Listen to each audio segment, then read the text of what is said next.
ඔන්න ඉතින් මගේ හිතට ආපු පුංචි අදහසක් තමයි අද මං වචන කරන්න හිතුවේ.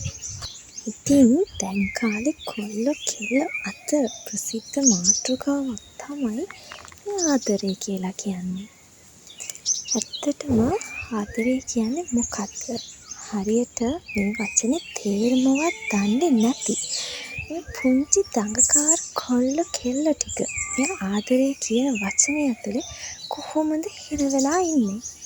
ඔව්, ආදරේ කියන්නේ අකුරු 4කින් සෑදුණු පුංචි වචනයක් තමයි. හැබැයි ඒ වචනේ ඇතුලේ තියෙන ගැඹුරුතම අර්ථය ඔයාලා කවුරුත් දැනගෙන හිටියද?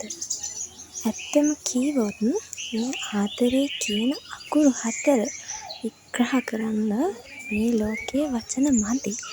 ඒක කාලෙන් කාලට පුද්ගලයාගෙන් පුද්ගලයාට එක විදිහට දැනෙන ලස්සන හැඟීමක්. ඉතින් මම බලාපොරොත්තු වෙනවා මේ ගැන ලස්සන වීඩියෝ කිහිපයක් ඔයාලට ඉදිරියට ලබා දෙන්න. ඉතින් මම ඔයාලගෙන් ඉල්ලන්නේ ටිකටම මාත් එක්ක රැඳෙන්න කියලා. ඉතින් මම ශෂු කියන්නම්.